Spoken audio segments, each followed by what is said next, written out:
Booking a flight for students is pretty easy thing to do. Today I'm going to teach you how you guys can book a flight as a student. So booking a flight as a student is normal. It doesn't have any difference. You just have to go to any of the website in which you want to travel. You guys can go to Emirates or Etihad. It totally depends upon your flight choice. But if you're a student, you probably are looking for some sort of discount or you want to travel cheaply. So how you guys can do this? I'm going to tell you some tips and tricks. So the first tip is you need to find the good time for your travel.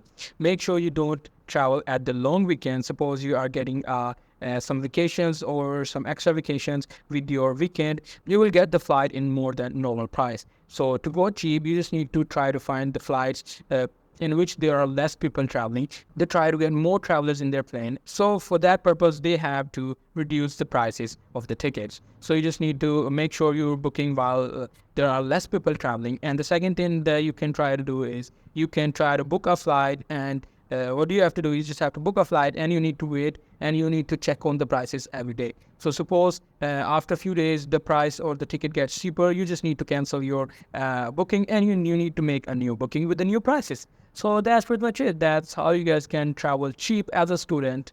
Hope you guys find this video helpful.